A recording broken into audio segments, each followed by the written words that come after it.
کہ لا الہ الا اللہ محمد رسول اللہ، یہ کہہ کر تم نے جب اسے ورٹی آف ورشپ مان لیا، عبادت کا مستحق مان لیا، اٹرنل ذات مان لیا، تم نے اس کو سیلف سبسسٹنگ مان لیا تم نے اس کو، پھر بھی تم نے اس کی عبادت نہیں کی، پھر بھی تم اس کے قریب نہیں آئے، اس سے دوری اختیار کی تم نے. God doesn't need us، اللہ کو ہماری ضرورت نہیں ہے. We need God، ہمیں اللہ کی ضرورت ہے. دین اسلام کلیئر اسٹیٹمنٹ جیسے کہا جاتا ہے اوپن مذہب ہے، یعنی تمہیں دنیا میں مقام اور مرتبہ دے کر سپیریئر کریشن یعنی سب سے اعلیٰ مخلوق کہا ہے، یا تمہیں کہا کہ بیسٹ کریشن آف اللہ. لیکن اے لوگوں، اے اللہ کی مخلوق، تم نے اپنے پروردگار کی قدر اس طرح نہیں کی جس طرح قدر کرنے کا حق ہے. کہ تمہیں دنیا میں کوئی مصیبت آتی ہے تو تم فوراً اس کی طرف آتے ہو اور اپنی سپلیکیشنز کے ذریعے، دعاؤں کے ذریعے اس سے مخاطب ہو کر اپنی جو ہے مسئلے، اپنے زندگی کے مسائل کو اس کے سامنے رکھتے ہو تو پروردگار ان مسائل کو حل فرما دیتا ہے.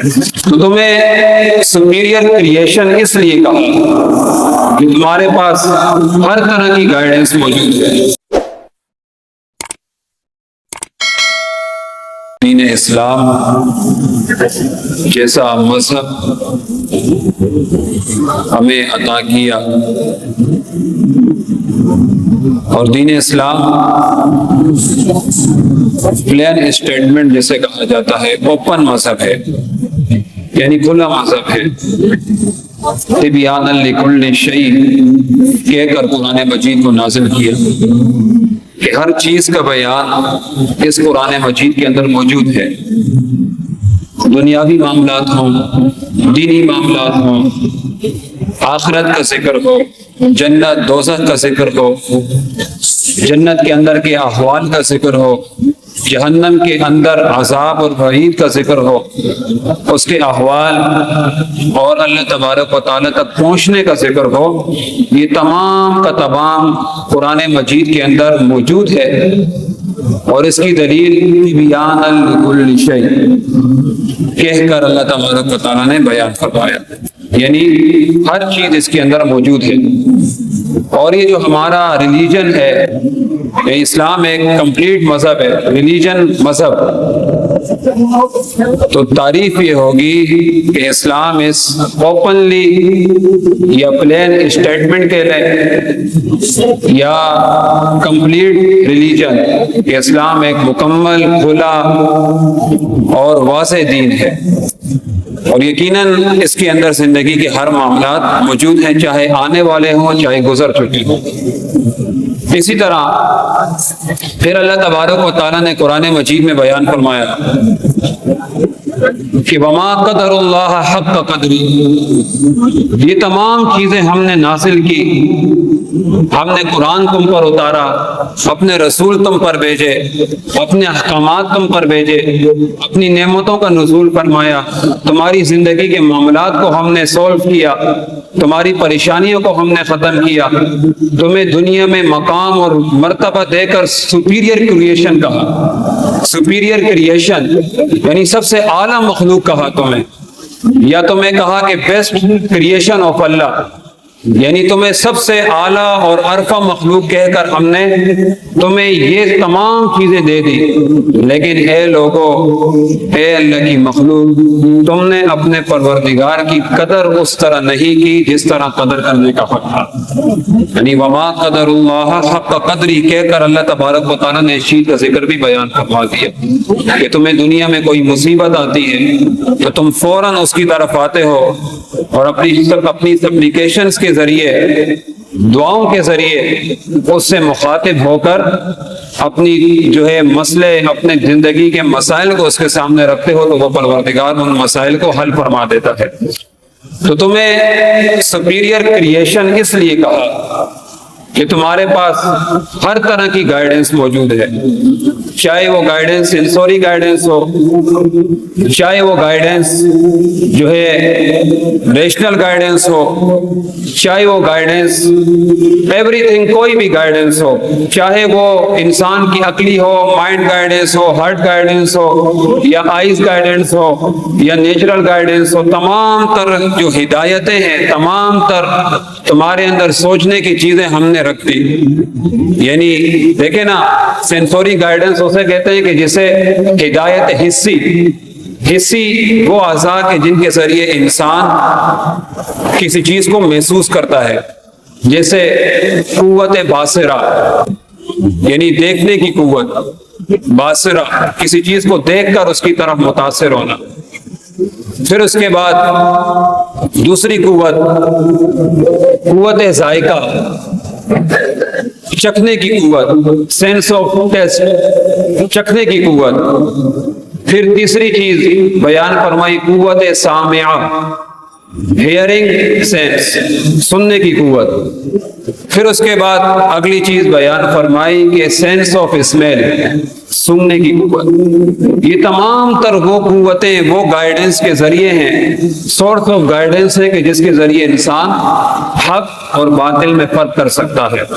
اگر انسان کسی چیز کو سنتا ہے تو اسے پتہ ہوتا ہے کہ یہ چیز میرے کھانے کے لیے بہتر ہے یا نہیں ہے۔ جب اس چیز کو اپنی زبان پر لا کر اس کا ٹیسٹ محسوس کرتا ہے تو سمجھتا ہے کہ یہ میرے کھانے کے لیے نہیں ہے۔ اسی طرح دماغ ہے، دماغ سے سوچتا ہے کہ دو راستے اللہ تبارک و تعالیٰ نے دکھائے ہیں، کون سا راستہ میرے لیے بہتر ہے، کون سا راستہ اچھا ہے۔ یہ تمام تر چیزیں دینے کے بعد اب قرآن نے بیان فرمایا ہم نے تمہیں ہر چیز دی، دنیا کی ہر نعمت تمہیں، پھر ہم نے دنیا میں مقام اور مرتبہ، شہرت، ایک جسم تمہارا بنایا، تمہیں جو ہے ایسی اچھی تخلیق دی کہ دیکھنے والا تمہیں کہتا ہے کہ واقعی میں یہ کریشن ہے، کہ لقد خلقنا الانسان فی احسن تقویم کہہ کر تمہیں پکارا کہ تم اللہ تبارک و تعالیٰ کی احسن تقویم ہو، سب سے بہترین کریشن ہو۔ کریشن کا مطلب ہے مخلوقات۔ جیسے کریشن اگر ہم دیکھیں تو یہ پرندے، یہ بھی اللہ کی مخلوق ہے، کریشن آف گاڈ۔ اگر ہم جو ہے سمندری چیزوں کو دیکھیں، یہ بھی کریشن آف گاڈ ہے۔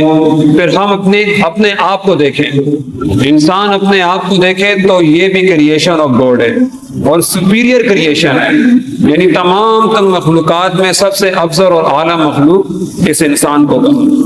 تو اب جب یہ کہنے کے بعد فرمایا ہم نے تمہیں سب کچھ دیا، لیکن وما قدر اللہ حق قدری، تم نے اپنے پروردگار کی قدر اس طرح نہیں کی جس طرح اس کی قدر کرنے کا حق تھا۔ وہ کیا تھا؟ جب تمہیں یہ دیا تو تمہیں چاہیے تھا کہ تم اس کی عبادت کرتے۔ جب تم نے یہ کہہ دیا تھا کہ لا الہ الا اللہ محمد رسول اللہ، یہ کہہ کر تم نے جب اسے ورٹی آف ورشپ مان لیا، عبادت کا مستحق مان لیا، ایٹرنل ذات مان لیا تم نے اس کو، سیلف سبسسٹنگ مان لیا تم نے اس کو، پھر بھی تم نے اس کی عبادت نہیں کی، پھر بھی تم اس کے قریب نہیں آئے، اس سے دوری اختیار کی تم نے، تو اس لیے فرمایا جب تم نے اس کی قدر نہیں کی تو وَالْأَرْضُ جَمِيعًا قَبْضَتُهُ يَوْمَ الْقِيَامَةِ، پھر یہ تمام کا تمام احوال قیامت والے دن تمہارے سامنے اوپن ہو کر سامنے آئے گا، تمہیں دکھایا جائے گا کہ تم نے اپنے پروردگار کے ساتھ کس طرح کا معاملہ کیا، حالانکہ وہ کس طرح کے معاملے کا حقدار تھا۔ وہ کسی نے ایک جملہ لکھا تو اس نے کہا کہ God doesn't need us، یعنی اللہ کو ہماری ضرورت نہیں ہے، we need God، ہمیں اللہ کی ضرورت ہے، یعنی تمام پرابلمز کی سلوشن کے لیے ہمیں اللہ تبارک و تعالیٰ کی ضرورت ہے، اور اللہ کو ہماری ضرورت نہیں ہے۔ وہ بے پرواہ ہے، تم اس کی عبادت کرو یا نہ کرو، تم اس کو پکارو یا نہ پکارو، تم کچھ بھی کہو، کرو یا نہ کرو، لیکن وہ پروردگار سب سے اعلیٰ اور بلند ہے۔ تم اس کی عبادت کرو گے تو تمہارا مقام اور مرتبہ بڑھے گا، تم اس کی عبادت نہیں کرو گے تو تم ہی غرق ہوگے، اس سے کوئی فرق نہیں پڑتا، کیونکہ اس نے قرآن مجید میں ہر چیز کو بیان کر دیا۔ دیکھیں نا، ایک شخص آیا وقت کے ولی کے پاس، حضرت بہلول دنا، جس کے پاس ایک یہودی آیا، غالباً یہودی تھا، بڑا کمال کا واقعہ ہے۔ تو حضرت بہلول دنا یہ بہت بڑے ولی تھے اپنے وقت کے. ان کے پاس ایک آدمی آیا اور اس نے کہا کہ میرے 3 سوالات ہیں جن کا آج تک کسی نے جواب نہیں دیا. تو حضرت بہلول دنا نے کہا کہ وہ 3 سوالات کیا ہیں؟ تو اس آدمی نے کہا کہ میرے 3 سوالات یہ ہیں کہ اگر اللہ ہے تو نظر کیوں نہیں آتا؟ پہلا سوال یہ ہے کہ تمہارا عقیدہ یہ ہے کہ اللہ تبارک و تعالیٰ موجود ہے. میرا دوسرا سوال یہ ہے کہ جب تمام کام شیطان کرتا ہے، یعنی شیطان انسانوں کو گمراہ کرتا ہے، تو شیطان جب انسانوں کو گمراہ کرتا ہے تو عذاب بندے کو کیوں دیا جائے گا؟ دوسرا سوال ہوا. تیسرا سوال یہ ہوا کہ جب شیطان کو قیامت والے دن آگ میں ڈالا جائے گا تو یہ بتاؤ کہ آگ کو آگ کیسے کھائے گی، آگ کو آگ کیسے جلائے گی؟ سوال تو بڑے کام کے ہیں. ہم سے کوئی سوال کرے کہ اللہ ہے نظر کیوں نہیں آتا، شیطان آگ سے بنایا گیا ہے تو آگ آگ کیسے جلائے گی، یا آگ کو آگ کیسے ختم کرے گی؟ یا جب تمام کام شیطان کرتا ہے، اللہ تعالیٰ نے خود قرآن میں کہا ہے کہ تمہیں شیطان گمراہ کرتے تو پھر انسان کو عذاب کیوں دیا جائے گا؟ شیطان کو ہی دینا چاہیے. سوال تو بڑے کام کے. تو بہرحال حضرت بہلول دنا نے کچھ دیر خاموشی کی. حضرت بہلول دنا کچھ دیر خاموش ہوئی تو یہودی کہنے لگا مجھے پتا تھا کہ ان سوالوں کے جواب نہیں دے سکتے.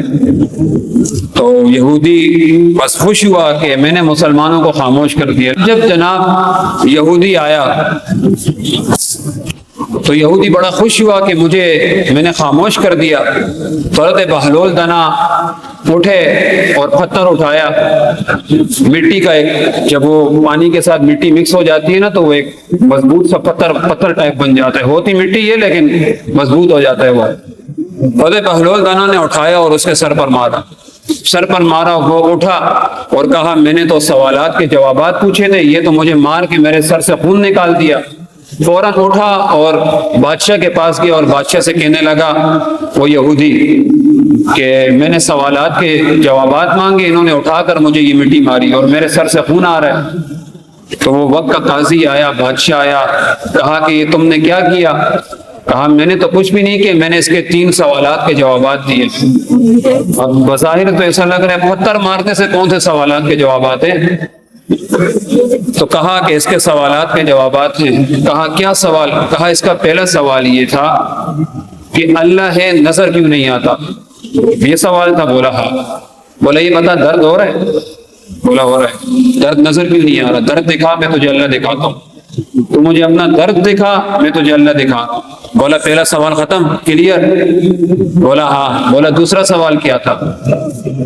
کہا کہ دوسرا سوال یہ تھا کہ شیطان کو جب آگ سے بنایا ہے تو آگ کو کیسے کھائے گی؟ تو کہا تجھے کس سے بنایا؟ کہا مٹی سے. میں نے تجھے کیا مارا؟ کہا مٹی کا پتھر بنا ہوا تھا وہ مارا. مٹی سخت ہوئی بھی تھی وہ مارا. کہا تکلیف ہوئی؟ بولا ہاں. تجھے مٹی سے مارا، مٹی سے مٹی کو مارا، تکلیف ہوئی، تو اسی طرح شیطان کو بھی تکلیف ہوگی. دوسرا سوال کلیئر. تیسرا سوال یہ تھا کہ تمام گناہ شیطان کرواتا ہے تو ڈائریکٹ شیطان کو سزا دی جائے، انسان کو کیوں دی جاتی ہے؟ کہا یہ پتھر تو میں نے نہیں مارا، شیطان نے مارا ہے. جا شیطان کے اوپر کیس کر، میرے اوپر کیس. تمہارے خود کے سوال ہے نا کہ جب تمام کام شیطان کرتا ہے تو شیطان کو سزا دی جائے. شیطان کرواتا ہے تو نے مجھ پر کیس کیوں کرایا؟ جا کر شیطان کے اوپر کیس کرا. تو کہا ہر بندے کے پاس سوالات کے جوابات موجود ہوتے ہیں لیکن موقع محل کے لحاظ سے ان سوالات کے جوابات دیے جاتے ہیں. اور جہاں تک ایگزسٹنٹ آف گاڈ کی بات ہے، یعنی نیسیسری بینگ، اللہ تبارک و تعالیٰ کے وجود کی بات ہے، جسے ہم واجب الوجود کہتے ہیں، نیسیسری بینگ جسے کہا جاتا ہے، تو ہم اپنے پروردگار کو بغیر دلیل کے مانتے ہیں. ہمیں اپنے پروردگار کو ماننے کے لیے کسی دلیل کی ضرورت نہیں ہے۔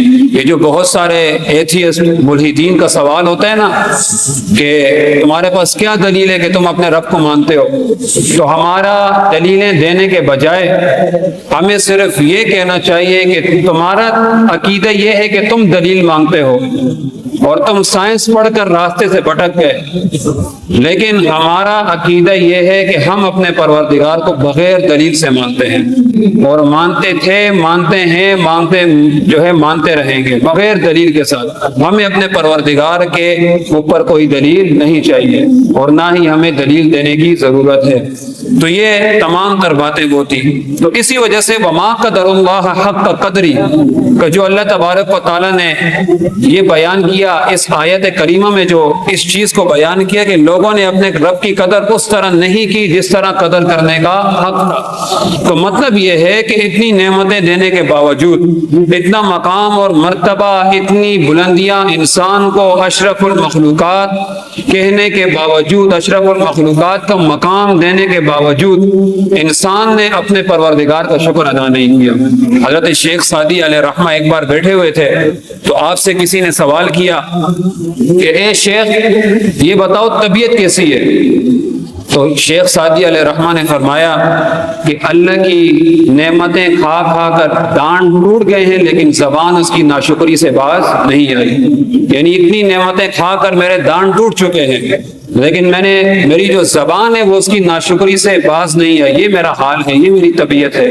تو اپنے رب کی قدر یہ بہت مین چیز ہے۔ اسی طرح حضرت موسیٰ علیہ السلام، یہ آخری بات کر کے اجازت چاہوں گا، حضرت موسیٰ علیہ السلام ایک بار بیٹھے ہوئے تھے تو آپ کی بارگاہ میں ایک شخص آیا اور اس نے کہا کہ اے موسیٰ اپنے رب سے دعا کیجئے یا اپنے رب کی بارگاہ میں جائیے اور اپنے رب سے کہیں کہ مجھ پر جو ہے تیرا انعام بہت زیادہ ہے، تیری نعمتیں بہت زیادہ ہیں، اپنے اوپر میری نعمتوں کو کم کر دے۔ یعنی بہت زیادہ میرے پاس مقام ہے، مال ہے، دولت ہے، سب کچھ ہے، تو میرا مال کم کر دے، میری جو شہرت ہے وہ کم کر دے۔ تو حضرت موسیٰ علیہ السلام نے کہا ٹھیک ہے، جب کوہ طور پر رب سے ملاقات ہوگی، کلام ہوگا تو میں تمہارا یہ پیغام پہنچا دوں گا۔ اتنے میں ایک اور شخص آیا جس کے کپڑے پھٹے ہوئے تھے، جس کے جسم جو ہے میل کچیل سے بھرا ہوا تھا، وہ آیا اور کہتا ہے کہ اے موسیٰ اپنے رب سے جا کر یہ دعا کرنا یا اپنے رب سے جا کر میرا یہ پیغام پہنچانا کہ مجھے مقام اور مرتبہ، مال و دولت عطا فرما۔ موسیٰ علیہ السلام دونوں کا پیغام اللہ کی بارگاہ میں لے گئے۔ جب اللہ تعالیٰ کی بارگاہ میں گئے تو اللہ تبارک و تعالیٰ سے یہ جو ہے کلام کرتے ہوئے فرمایا کہ اے میرے مالک، دو شخصوں کا پیغام لے کر آیا ہوں۔ ایک نے کہا کہ میرا مال بہت زیادہ ہے، مجھے مقام اور شہرت بہت زیادہ ملی۔ اللہ تبارک و تعالیٰ نے حضرت موسیٰ علیہ السلام سے فرمایا کہ اس شخص سے جا کر کہو میرا شکر ادا کرنا کم کر دے، میرا شکر کم کر دے، میں تمہارا مال کم کر دوں گا۔ تو دوسرے شخص کا پیغام دیا، کہا کہ ایک اور شخص آیا اور اس نے کہا کہ میرے پاس کچھ بھی نہیں ہے، کپڑے پھٹے ہوئے ہیں، جسم میلا ہے، تو میرا جو ہے مقام، مجھے مال، میرا مقام اور مرتبہ لوگوں میں بڑھا دے، اپنے رب سے یہ پیغام میرا پہنچا دیجئے گا۔ تو جب موسیٰ علیہ السلام نے یہ پیغام پہنچایا تو کہا کہ اس شخص سے جا کر کہو کہ میرا شکر ادا کرنا شروع کر دے، تمہارا مقام خود بلند ہو جائے گا، تمہارے پاس مال خود آ جائے گا۔ ایک نے کہا کہ میرا مال کم کر دو، اس کو کہا میرا شکر کم کر دے، اور ایک کو کہا کہ میرا مال بڑھا دو، اس کو کہا تم شکر ادا کرنا شروع کرو۔ موسیٰ علیہ السلام دونوں کا پیغام لے کر اللہ کی بارگاہ سے آئے اور واپس آ کر دونوں شخصوں کو بلایا اور ایک کو کہا جس کے کپڑے پھٹے ہوئے تھے، جو میلا کچیلا تھا، اس سے کہا کہ تم اللہ کا شکر ادا کرنا شروع کر دو، تمہارا مال بڑھ جائے گا، تمہیں اللہ تبارک و تعالیٰ مال دے دے گا۔ تو وہ شخص آگے سے کہتا ہے کہ اتنے پھٹے ہوئے کپڑوں میں، اتنے میلے کچیلے بدن کے ساتھ میں اللہ کا شکر ادا کروں؟ میرے پاس تو کچھ ہے ہی نہیں، میں کس چیز پر شکر ادا کروں؟ یعنی نافرمانی کر دی۔ دوسرا جو شخص تھا اس سے کہا کہ تم اللہ کا شکر کم کر دو، تمہارا مال کم ہو جائے گا۔ تو اس شخص نے کہا اے موسیٰ تم جو کچھ مجھے کہو قبول ہے، لیکن میں اللہ کا شکر ادا کرنا نہیں چھوڑوں گا۔ تو حضرت موسیٰ علیہ السلام نے فرمایا تمہارا مال اس وجہ سے بڑھ رہا ہے کہ تم اپنے رب کا شکر ادا کر رہے ہو، اور دوسرے سے کہا تمہارے پاس مال اس وجہ سے نہیں ہے کہ تم اپنے رب کا شکر ادا نہیں کر رہے۔ تو فرمایا لئن شکرتم لازیدنکم، جب تم میرا شکر ادا کرو گے، گریٹیوڈ کرو گے، شکر ادا کرو گے، تو میں آپ کو اور دوں گا، تمہیں اور دوں گا، مقام دوں گا، مرتبہ دوں گا، شہرت دوں گا، جو تم چاہو گے تمہیں دوں گا۔ تو وما قدر اللہ حق قدری کا خلاصہ یہ ہے کہ اپنے رب کا شکر ادا کرو، اپنے رب کی قدر کرو، اپنے رب کو پہچانو کیا مرتبہ اس نے تمہیں دیا ہے۔ اللہ تبارک و تعالیٰ سے دعا ہے جو کچھ بیان کیا قبول و منظور فرمائے۔ وما توفیقی الا باللہ۔